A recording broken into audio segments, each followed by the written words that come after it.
All right. Hello, my name's Marta Sanchez, and I am the event coordinator here at the Brandywine Workshop and Archive. I want to thank you for joining us this evening in our printed image gallery for an important panel discussion with our curator and moderator, Jessica Hamman, Dr. Meagan Corrado, and Najya Williams. This is in conjunction with our exhibition, Harm Reduction, Art in Response to Trauma, which will be up till September 22nd. This panel is being recorded and featured live and will be available along with other videos created for this exhibition on our BWA YouTube channel. There you'll be able to watch our Artist in Conversation interview with Jessica Hamman and Patricia Smith, and another video with Jessica and catalog essay contributor Alexa Vallejo. We hope that you will share this exhibition and events with others and purchase a catalog for $10 in our gift shop on the first floor or right here in the gallery. The Brandywine Workshop and Archive and Artura.org was found, well, I want to just tell you about that. Brandywine was founded in 1972. The Brandywine Workshop and Archive is a diverse-driven, nonprofit cultural institution that produces and shares art to connect, inspire, and build bridges among global communities. BWA Creates is a very creative expression in fostering through collaboration processes that employ conventional as well as emerging technologies.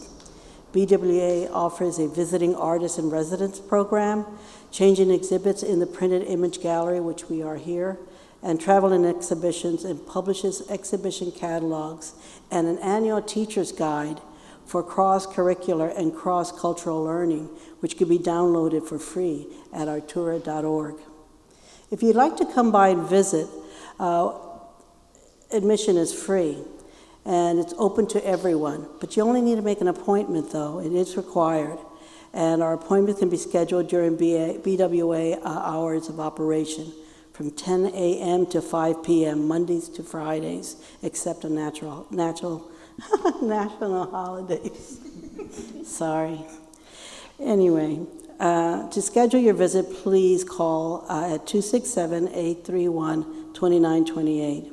We'd like to thank the sponsors. The following provided support that helps fund Brandywine Workshop and Archives, visiting art programs, this exhibition, and BWA's free public programs. The Pennsylvania Council of the Arts, Pennsylvania Historical and Museum Commission, the National Endowment for the Arts, Foreman Arts Initiative, the Philadelphia Foundation, and the Friends of the Brandywine. With no more further ado, I'd like you to go ahead and get this started. Jessica? Great, thank you, Marta. So thank you guys for joining us. Thank you both for joining us. My name is Jessica Hamman, and I am the Curatorial Assistant and Collections Manager here at Brandywine Workshop and Archives. So before I say anything about the show, I would like to introduce our panelists for tonight. So if you guys would like to introduce yourselves, please feel free. Ready.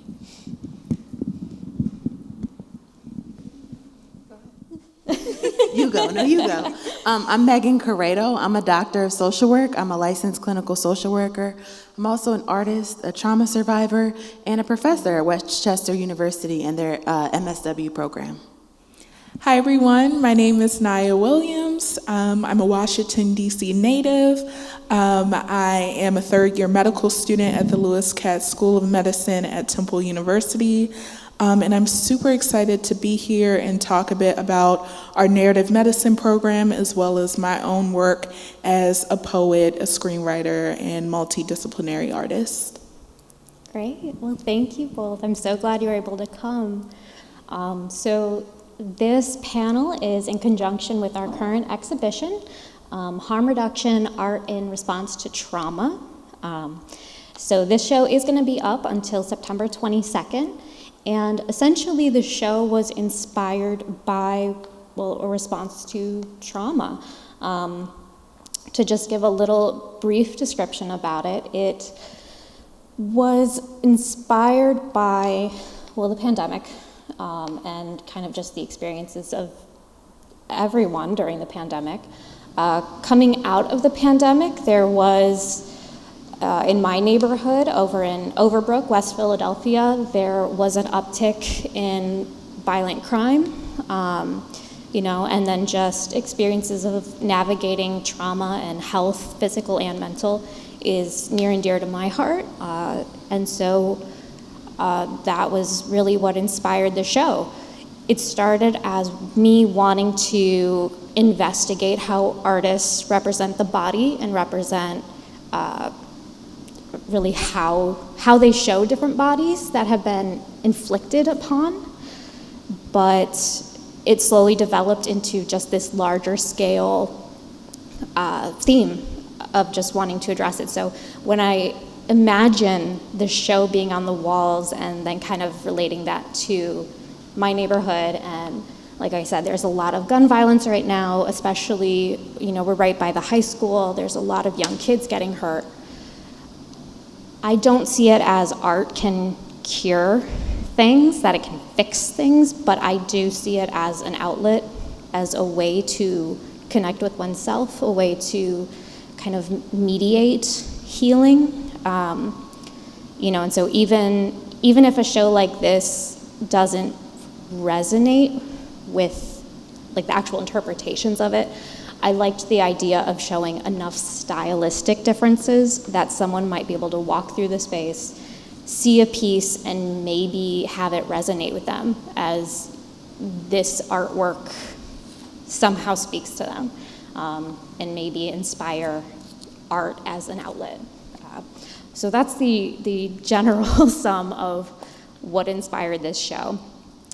So with that, we were beginning to try and find outreach, try and understand different professionals within the community, and really just figure out how to connect outside of Brandywine, which led us to actually coming across the narrative medicine department at Temple University.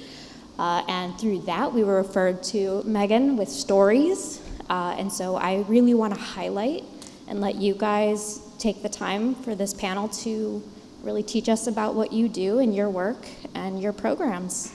So Meagan, if you would like to go first. Sure. So I created an intervention. It's called the Stories Trauma Narrative Intervention, but stories with the Z. As I was trying to brainstorm different names for the intervention, I had like a long list of names, really complicated acronyms, because everybody else that has an intervention has something extra fancy, and I was looking at it and I was like, nope. I balled up the piece of paper, said, what is the actual point of this intervention? It's to help kids who've been through trauma tell their stories. I'm calling it stories, but adding a Z, so it's like narratives with a twist. So at this point in time, you know how you open up one door and you didn't know it led to 50 other doors, and then those led to 300 other doors?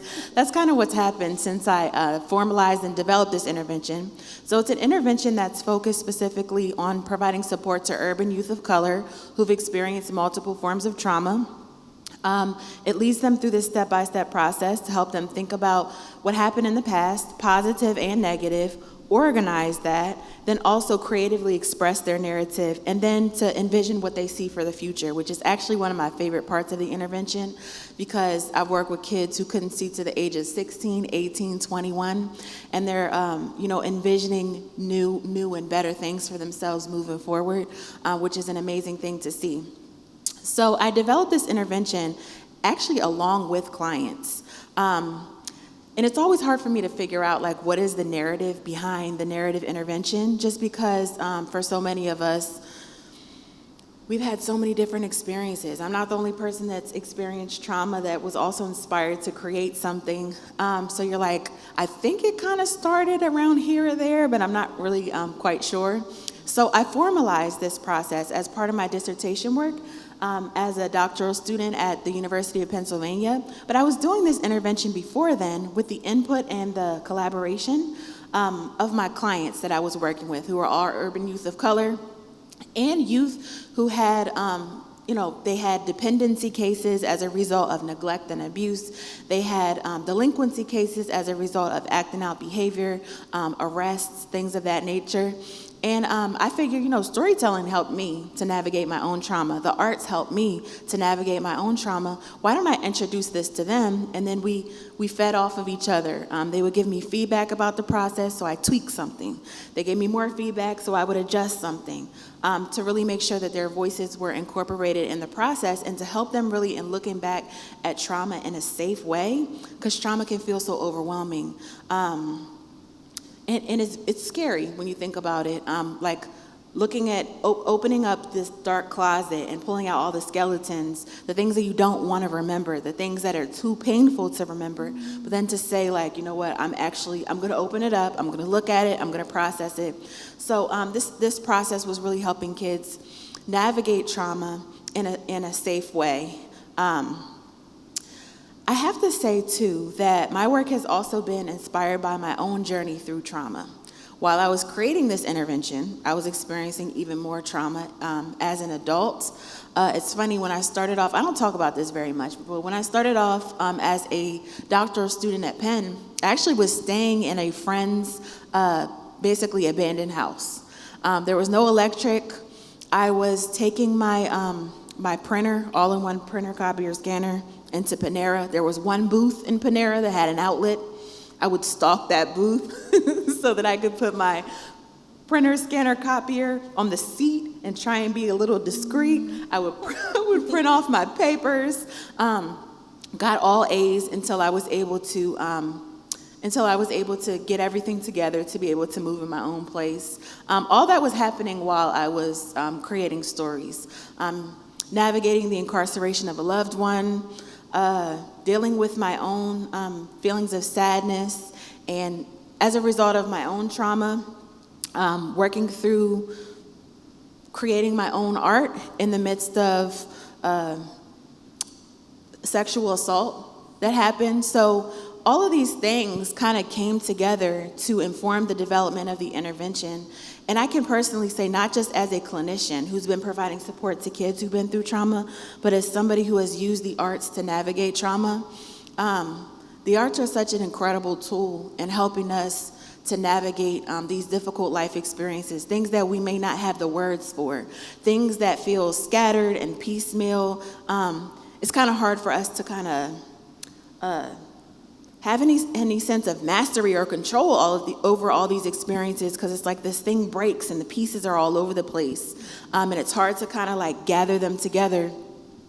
The arts really help us to put our experiences in one place, and the arts, whether we're talking about narratives or playwriting or music or dance, really help us to channel these different experiences and to creatively express them. It really gives our experiences a place and a space. It helps us to also have some sort of control that we didn't have when we originally experienced the trauma. And it also helps us move through our experiences in a new and different way. I have to say, if I did not have creative expression, I would not have been able to navigate all the different experiences that I've had throughout my life. I create in mixed media mosaic. I'm all smiling because I get excited to talk about it. I use a material called alcohol ink. If you haven't ever tried it, it's addicting. I've been playing with it for 10 years now. It's this fluid, drippy ink that kind of does what it wants on particular surfaces. You got to try it. And I also add different layers of glass and also words, whatever's kind of coming to me as I'm creating. During the pandemic, I really dibbled and dabbled a lot in resin as well. So just experimenting, playing with these different art forms and figuring out how can I use this particular medium to help project my voice, amplify my voice, or create a voice in spaces where I didn't feel that I had one. So that's a little bit about my work with stories. That's so great. Thank you. Yeah, what immediately resonated with me is that idea. I think most of us can relate to it, is as horrific as pandemic has been, the idea that a lot of us used it as a time to connect with ourselves, kind of being tucked away in quarantine, really just trying to figure out what we can do, and in being locked away with ourselves, a lot of us, I think, either found creative expression or had that time to really, practice and work with that creative expression when we previously didn't have time. And actually, a lot of folks in my circle, it's almost, in a way, harder now that things are opening back up, because that time is being taken away. That time to just be with yourself and work on yourself. So yeah, that resonates. That resonates a lot. If I can ask, so while you said you were dealing with a lot of your own experiences while establishing stories, how do you compartmentalize while you do that? That is my trauma superpower. So I've been navigating adversity since birth, before birth. And some of us who've been through trauma have this ability to be able to really hone in on a particular thing or a task. Even as there's chaos and danger and harm surrounding us, we're able to really zone in and focus on something. Some people, so in the clinical world, there's of course a pathologizing term for it, dissociation. But when we think about dissociation can really be adaptive. It can help us survive a lot of things. It helps us to disconnect from things that are harmful, from things that hurt, so that we're able to focus on other things. Now, when it's overused, that creates a whole nother issue. But we dissociate every day. We can be driving, how did I get here? I was daydreaming, thinking about, what I wanted to eat. That's a form of dissociation. But I would say, as a result of the things that I've had to navigate throughout my life, I've become very skilled at being able to, despite everything that's going around me, being able to put myself into this thing that I'm breathing life into, and it's also helping breathe life back into me too. I don't know how to explain it other than it's been a survival mechanism. And sometimes with survival mechanisms, we have to check them, okay, things are a little bit too separate. I need to figure out how to reconnect with myself. But I feel like I've really, really been able to use it in a lot of positive ways to be able to disconnect from the trauma for a period of time so that I can accomplish something that I want to do. Wow. Thank you. Yeah, that's really, I think that's one of in talking about, the show is not just about trauma, it's about harm reduction, which I think a lot of those methods are. Through my partner and I experience, or have a very close tie to, the medical, for both physical and mental health purposes. And one of the things that I've really taken out of one of the professionals that is in our circle is the idea that coping mechanisms, you use them to work for you and that they are doing something. I think it's so easy to write it off as if you're coping with something that's not good. It's if you're using a mechanism to manage it, that's okay. It's okay to do something that might not immediately be considered healthy because it's getting you through. So yeah, thank you. So I want to go ahead and give you a chance to talk a little more about you and your art practice, and if you could tell us a bit about narrative medicine, because that was completely new to me. Yeah, so I'll start a little bit about the beginning of my journey with writing. So I grew up in DC with my mother and my maternal grandmother. And my maternal grandmother was born and raised in South Carolina, so she was a very warm, loving Southern woman in every sense of the word, and she was one of my favorite people on this planet. In 2006, she was unfortunately diagnosed with stage 4 colon cancer, and part of the reason why my mom and I believed that her cancer was so progressed at that point was because she was hesitant about the medical industrial complex and hesitant about trusting medical providers to not experiment on her, to not treat her like a guinea pig, as, again, a Black woman who grew up in a very racist southern state and had really awful experiences. That was the first time, I think, in my life that I had to grapple with grief and trauma in a very tangible way, because she was such a pillar in my life and such a pillar in my mom's life, and the effect of her absence rippled through the both of us. So in that experience, I turned to writing. And the first poem that I ever wrote was a poem dedicated to my grandmother, and I read it at her funeral. And from that moment, I haven't stopped writing. Poetry became an opportunity for me to express myself, for me to have a safe space to reflect on all of the things that I was experiencing as a young Black girl, without fear of repercussion, without having to be concerned about other people's reactions or feelings. My journal was my safe space.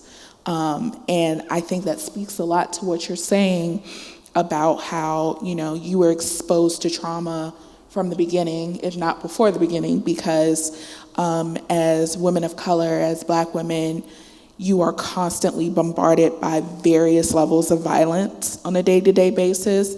And even though I personally name my grandmother's passing as I think a pivotal moment for me in terms of my experiences and my journey with grief and trauma, on a day-to-day basis, as a Black girl, I experience, microaggressions, macroaggressions, sexual harassment, gender-based violence throughout my life, even up until this point. So writing was my way to grapple with those things.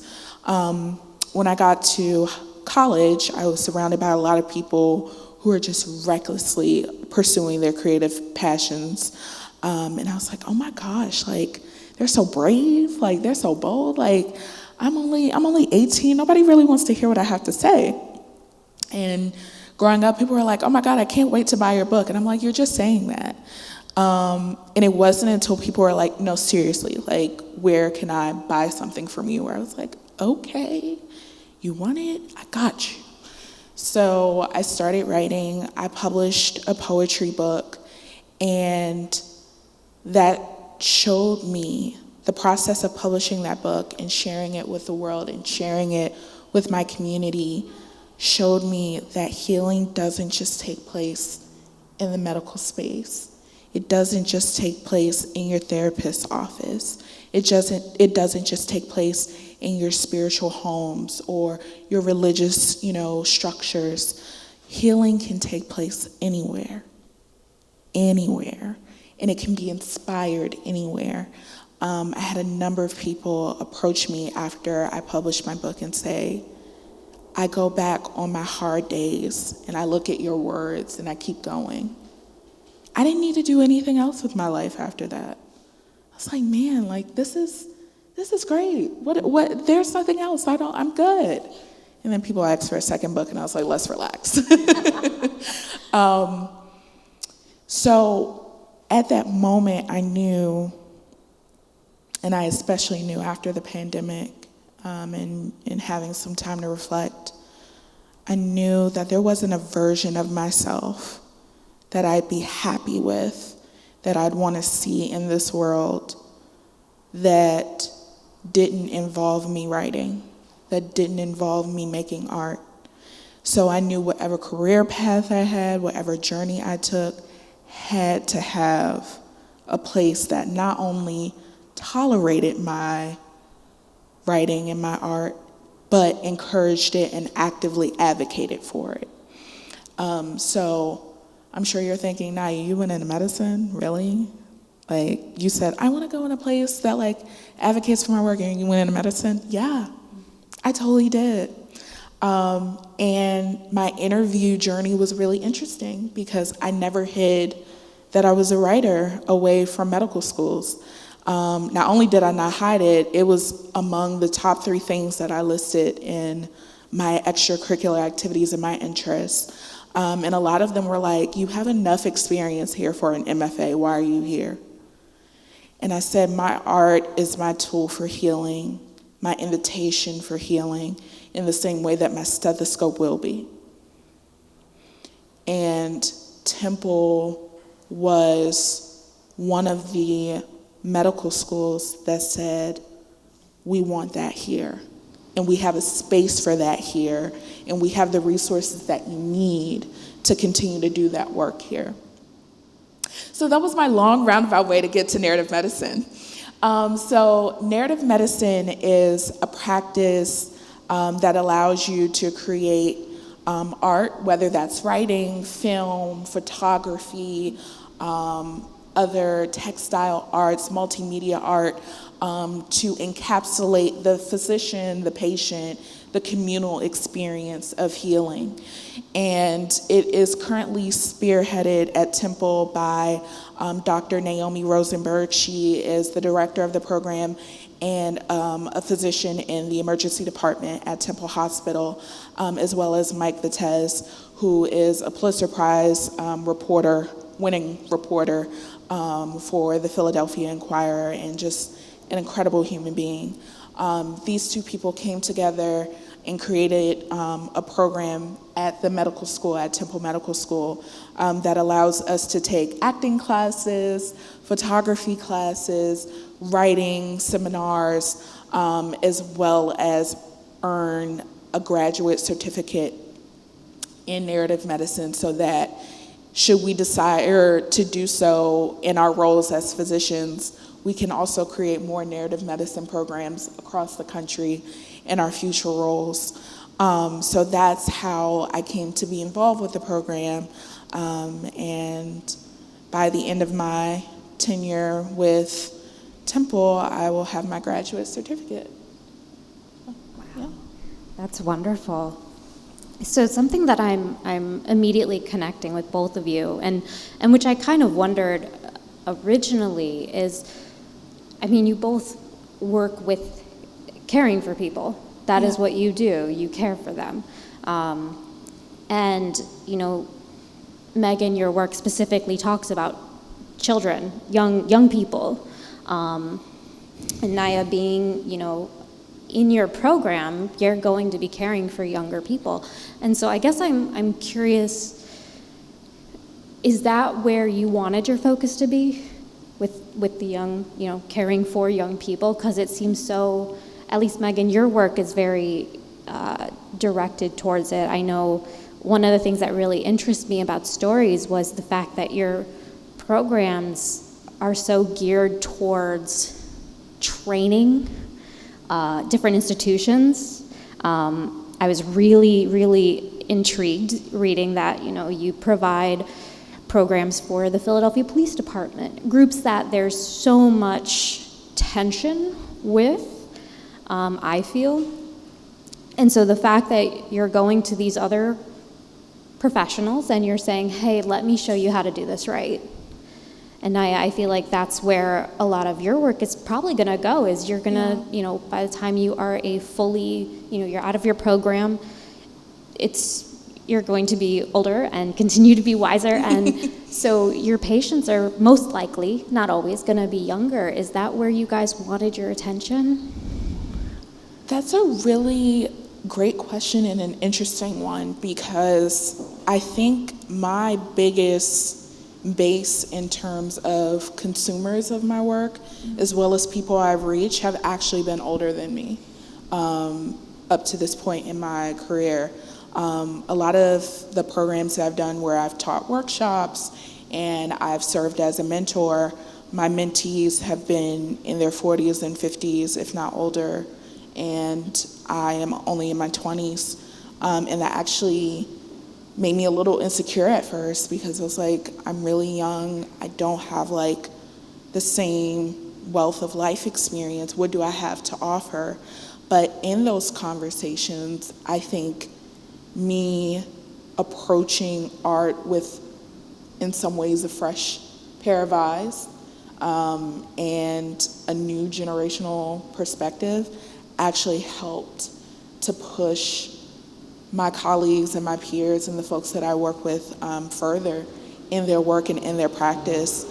So that's always been an interesting thing for me. I always imagined that my work would touch primarily younger folks, but in actuality, it's mostly been people who have been elder than me, who have been touched the most and connected the most with my work.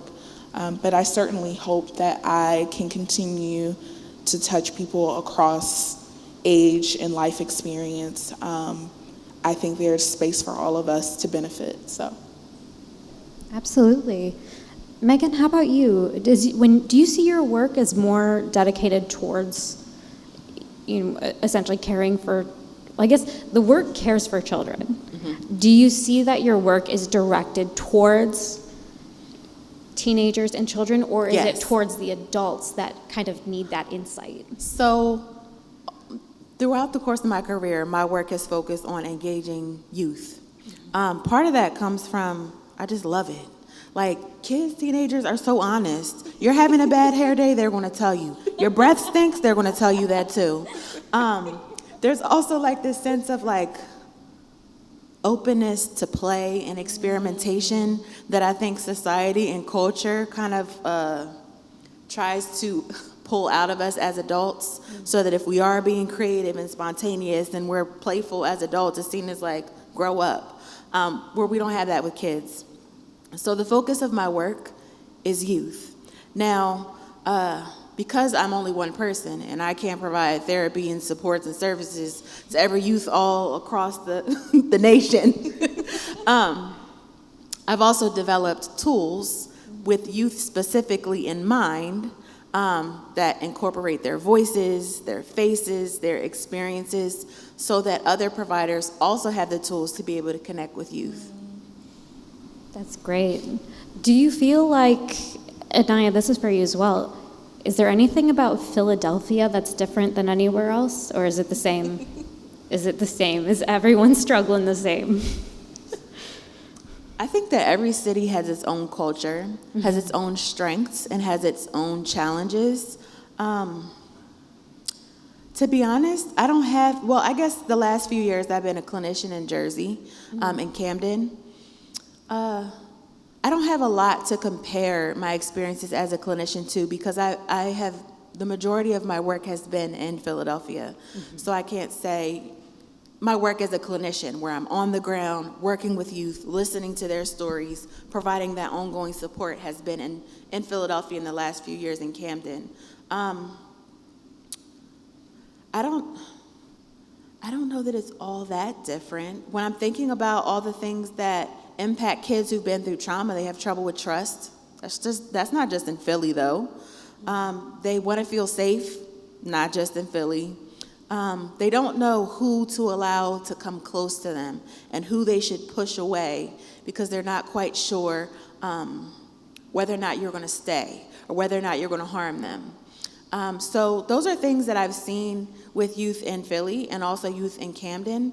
And I don't know that I've had enough experiences directly with youth outside of Philly to be able to pinpoint some of the differences, but I also see a lot of things that are common across like geographic regions as far as how trauma impacts us. It's scary. It makes us, afraid to get close to other people. It makes us feel disconnected from ourselves. And maybe the way that manifests itself could possibly be different depending on your culture, depending on where you live geographically, what neighborhood you live in. But I do see like a lot of commonalities across those trauma symptoms. Do you both feel like it's getting easier as a society to talk about trauma? Or do you feel like it's still pretty tucked away and almost taboo to talk about it?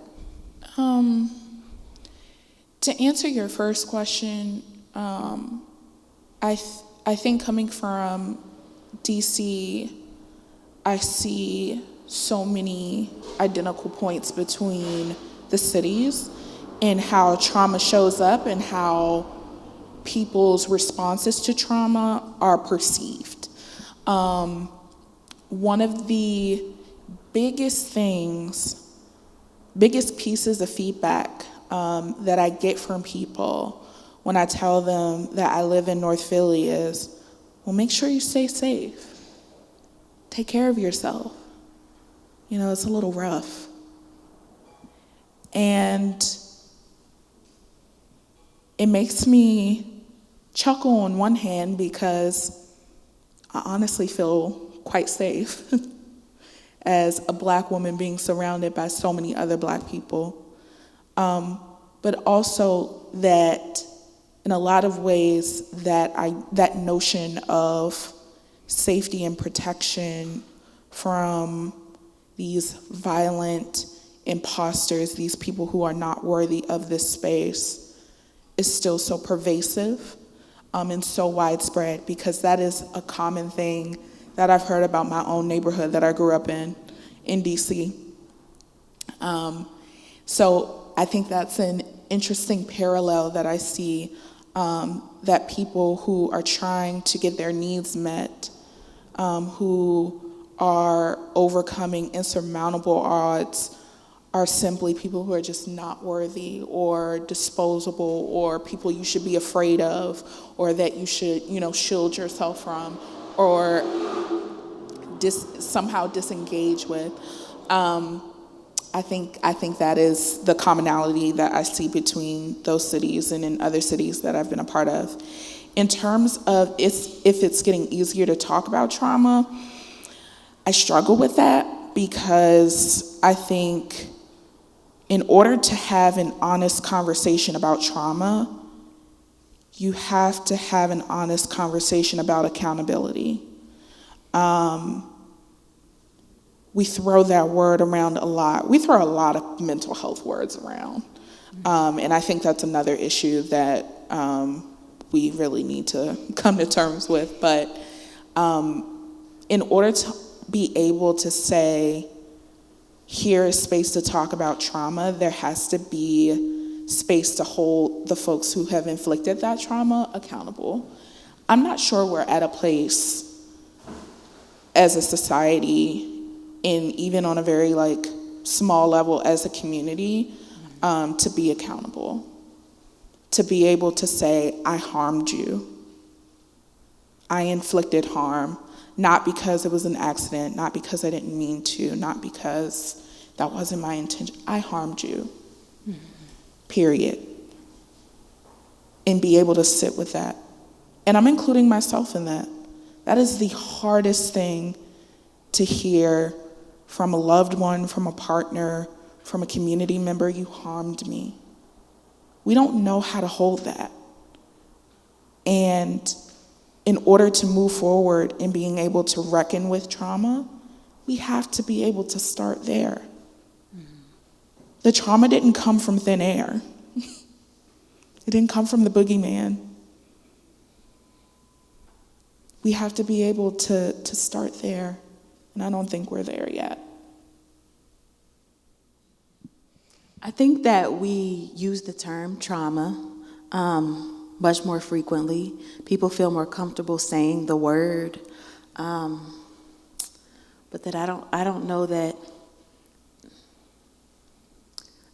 we're in a place societally to be open enough to share each other's wounds, to be uncomfortable when someone is triggered, to listen to what a person needs and to adjust. Because it's one thing to be able to say, trauma this, trauma that, or we're trauma informed, because now everybody thinks they're trauma informed. McDonald's, Foot Locker, Walmart, everybody's jumping on the trauma informed bandwagon, me too. So I think that using the word, but actually embodying the practice of understanding trauma, how it impacts people, making adjustments to ourselves and to our interactions with other people is a whole different thing. I even think about, there's been different events in the past, 10 years or so, that have made people feel a little more emboldened to be able to talk about particular topics. I think about the protests that happened as a result of the killings that occurred a few years ago. and I think about the conversations that we have had societally more openly than those conversations took place before, but then you see structural racism every single day. Are we really, we can say the words and we can hire people to do diversity, equity, and inclusion trainings. But then, has it changed our culture? Like, has it changed our spirit, our soul? Are we looking at people with different lenses, or are we just using a word? I'm also thinking about the Me Too movement, and the various documentaries that have been broadcast about instances of abuse. We're talking about it, but if it's that person that's sitting next to you, that you sit next to during a staff meeting all the time, I don't know if I want to be, using the microphone and voicing what happened then. So there's like this duality that we're living in where it's almost this false sense of security that we can safely talk about these particular topics. But then if we try to go a little bit more underneath the surface, can we really talk about them? I think it is a good thing that we're able, so when I think about change, the way that systems change, the way that people change, and this connects back to harm reduction too, is that oftentimes we want to see things go from here to over here overnight. Because we're like, here's the problem, here's the issue, let's change it now. But then when we look at the way that change happens, especially when we're thinking like culturally, systemically, oftentimes like the change is just creeping along little by little. And I think that us being able to even mention these words at all, it's movement. Is it the movement that's gonna support us all in feeling safe and comfortable and being able to navigate trauma and other mental health challenges in the way that we potentially could? No. But it's movement, and hopefully we'll keep moving until we get to the point where it's not just surface level conversation. We're actually digging into the depths and changing the structures of how we think about things. And how we act on them as well. I think you made a really good point in touching on how much conversation we're having while also still doing the same action. It's so counterproductive, It doesn't make sense to have a conversation about diversity and equity and inclusion if you still have racist policies. It's kind of that same hamster wheel effect of talking to not make the tangible change. So I really appreciate you bringing that up too. Yeah, that what that immediately makes me think of is my circle. Philadelphia has a very small art community, very, very rich, but almost everyone knows everyone. And so a lot of my circle, we each work at different art institutions, and all of the DEIA statements for each of these institutions came out at the same time. And so we would compare and contrast our institutions, and they were hollow. They were very hollow. It was buzzwords. It was, when you really broke down what the sentences were, it left you going, what does that even mean? What was that supposed to imply? So I guess my next question then is, here at Brandywine, we pride ourselves on a diverse collection. We're very proud to say that's been us since the beginning. Mm-hmm. And here, we have our exhibition, and we're hoping that it, at the very least, adds to the conversation. What are your thoughts on, organizations trying to help the conversation? What would you recommend? Or when you look at an organization, what is it you see immediately that they're doing right or wrong, or are they just not part of the conversation? Is it, are we directing our focus and energy in the wrong place? You're about to lead us down a whole rabbit hole that I was not prepared to discuss. I was like, woo. I think one of the questions that I would ask first and foremost is, does the community know? Does the community know the organization? Does the community like the organization? That's important. Because if you are an organization that prides yourself on not leaning into saviorism and rebranded racist and oppressive politics, then you are identifying yourself as someone who wants to be a community partner, not a community rescuer. So I think my first question would be, how is the community shaping your work, guiding your work? How are they not just at the table, but leading your table? Yeah. I don't have any remarks.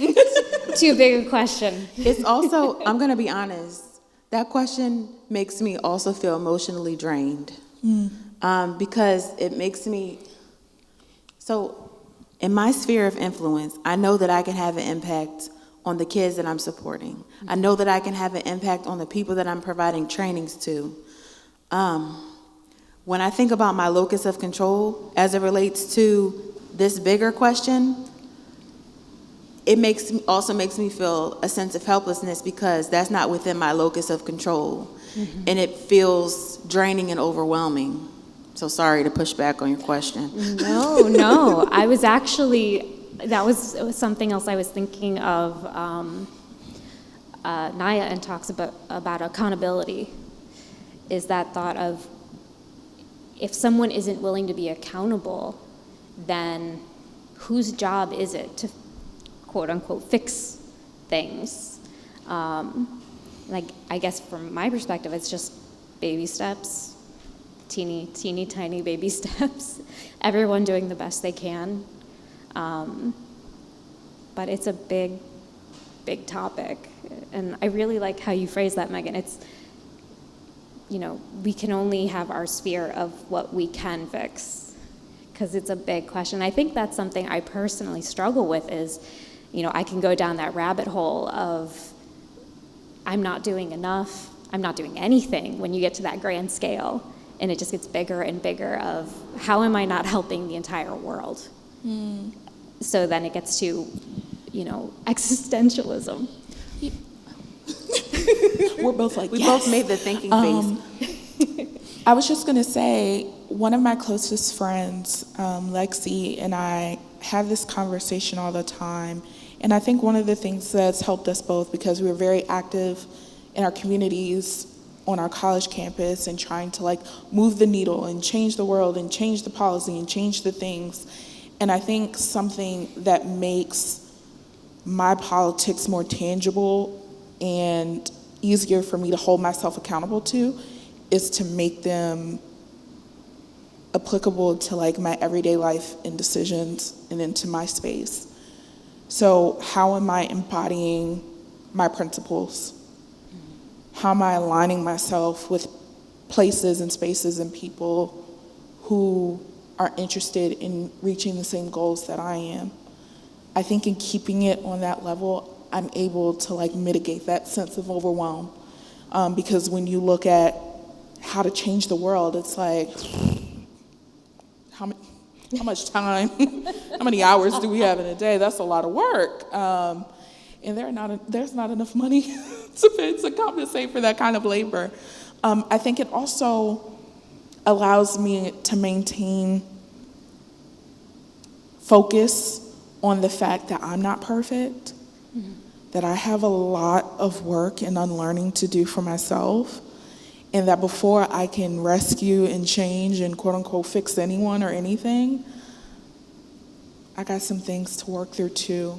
And I think in keeping it on a personal level, keeping it within my own little bubble, my own little community of folks who can say, hey, Naya, you're veering off the path that you said you want to be on. Let's talk about it. I think that helps me to be able to connect with other people and say, hey, you're telling me that you want to be on this path, but I see you veering off. Let's talk about that. I think that's how we move away from that place of overwhelm and actually make a ripple effect. Shout out to Lexi. And then going back to the idea of locus of control, so that we don't become overwhelmed. Like right now, so you asked that question, I was like, big question, no thanks. It's Friday night. What is the budget for this conversation? But then as I'm sitting here, I'm looking around. What can you do? You did it. I'm looking around at the artwork.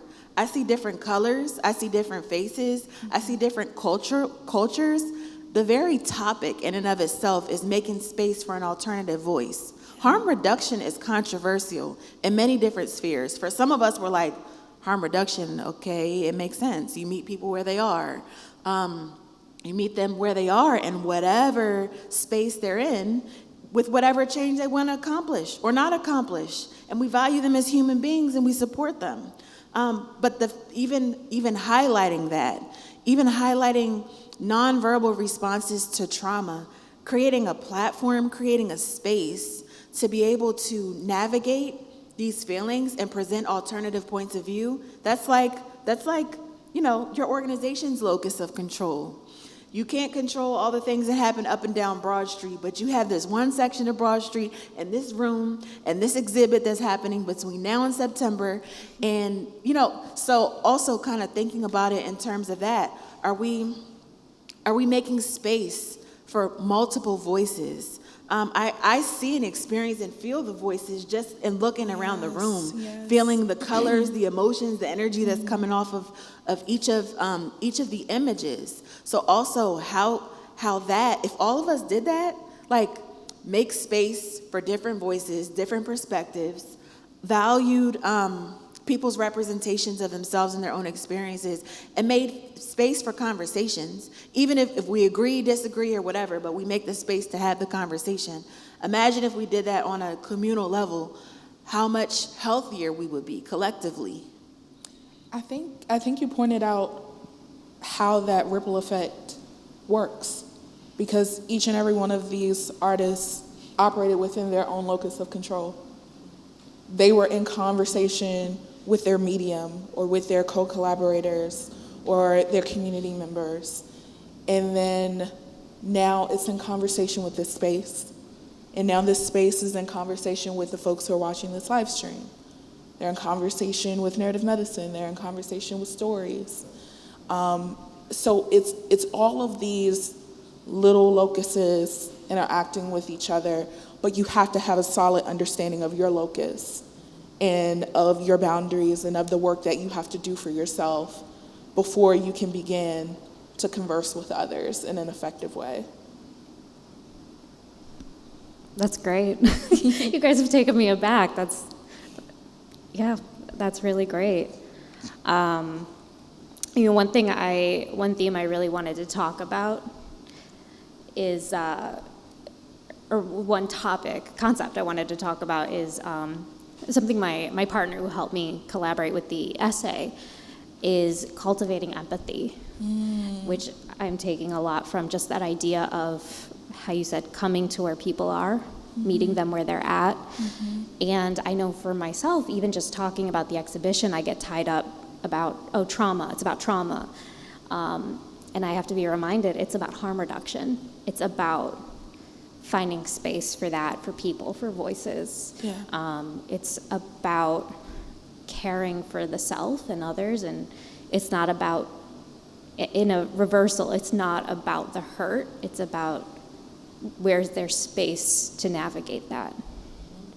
I believe we might have some questions. Yes. First of all, I want to let you know that someone from Sydney says hello. So talk about making a mark. Wow. You Hi. are being seen for so many places, and thank you so much. And now I was wondering if there was a short poem that you could share with us, because that's a part of the art that you do. And I know that you have a book, you had a book on your lap. So would you mind doing one? And then while you're looking, I could also ask the audience if anyone would like to ask a quick question or a reflection. And if not, that's okay. So yeah, I thank you for bringing attention to this. I forgot it was in my lab. So this is our student publication within the narrative medicine program at Temple. It's called The Pulse. Quite original in naming. You get a sense of what it's about, but it's a collection of photography, artwork, and poetry. If anybody wants to come up and take a look, feel free to. And I'd be happy to read a piece. I don't want to read one of my own. I'm going to read one of my colleagues. Give me 1 second. Put her on the spot. I was trying to talk at the same time. I think this title is quite fitting. This is by a student, Jenny Schatt. A need not being met.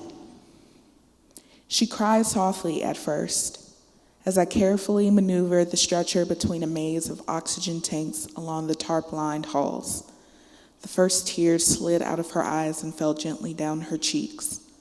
Through the lobby, half-lift, examination table shoved haphazardly into a corner, the tears fell faster. By the time we were in the elevator, she was fully sobbing, her face washed with salt water, stretcher shaking in rhythm with her shoulders. Through her tears, her shaking voice told me how she couldn't take it anymore. The tiny room with its fluorescent light, no windows, air going stale without circulation, not even a true door, but a crinkled starch white tarp, lined by a bright red zipper that is always shut. No bed, but a stiff, too small stretcher. No visitors. Nurses come in as infrequently as possible. She needed so badly to get out. As I pushed her into her new room, I noticed her new bed was right next to a window. I said to her, "Look, you get a window." She cried harder. "I've never felt so relieved," she said. I realized that never before had I witnessed the freeing of an animal caged.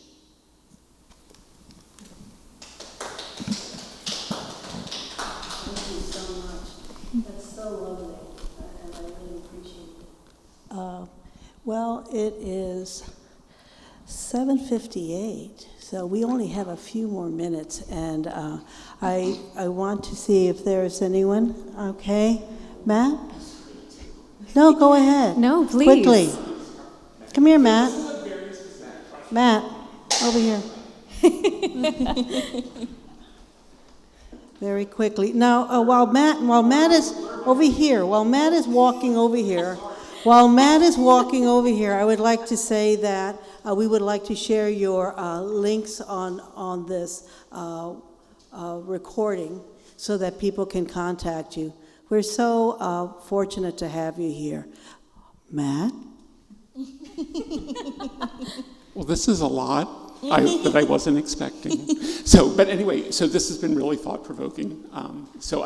It kind of generated a very specific question in me, and I hope it doesn't ruin the mood or seem like too off the path. But because of the particulars of my own ethno-religious background, I think a lot about epigenetics and, this idea of whether or not, the trauma suffered by past generations in your group, like literally mutated, their physiology and their DNA, and like that kind of lives within you. Thinking about what both of you are saying, but especially, with Naya, but not taking anything away from you, Meagan, being well on your way to being a medical doctor, and kind of thinking about like physiology and trauma, I couldn't not think about epigenetics, and I just wanted to ask you about them. Yeah, we could be here all night talking about that. Thank you for that question. I definitely think it plays a role, for sure. When we are in the womb, we inherit a lot of the maternal DNA, and that is partially why there are some illnesses that, I'm not bug friendly, I'm sorry, y'all. There are some illnesses that will impact a person's entire set of children, set of offspring, because their DNA has impact on that of their children. So if you can get a mitochondrial disease that you inherited from your birthing parent, why can't you inherit their trauma when you've lived inside of them for however long, when you've shared their blood, when you have shared their emotions, when you've heard outside influences around their body from inside the womb. So that's definitely something that I think a lot about in my work and in my future practice. Right now I'm really interested in family medicine. And I think a lot about the experiences that my grandmother had in the South and how maybe that trauma impacted my mom when she was in the womb, and how the trauma that my mom experienced growing up may have impacted me while I was in the womb, and how I may have inherited, several folds of trauma and impact for the simple reason of us just sharing, genetic building blocks across generations. So it's definitely something that I think deserves more of our attention, and certainly more of our research, but also more respect as being valid and legitimate, and certainly pervasive in our communities. Just to add something, I'm only like a junior baby science nerd, and as it relates to trauma. So I don't know a ton about epigenetics other than the things that I've read, the workshops I've attended are like, we know this one small thing and everything else we don't know yet because there's so many things that are constantly emerging. But something that I want to say to piggyback off of what you shared too, I think it's also important for us to not only research and explore the impact of transgenerational trauma, but strength and resilience as well. Yes. Because so often we're focused on the trauma, right? Yes. How did these negative symptoms get passed down over and over and over again? And we forget that there's also like tenacity, resilience, strength, abilities that can also get passed down too. So how do we also look at those protective factors and those sources of resilience with the same magnifying glass that we're looking at trauma? Mm-hmm. Adaptability, like you mentioned earlier, being able to be a chameleon. Yeah. Well, I think that kind of reflects what the fact that we're even having this conversation, I think, goes to show it's a very deep well, and it's a deep well that a lot of us think about. Yeah.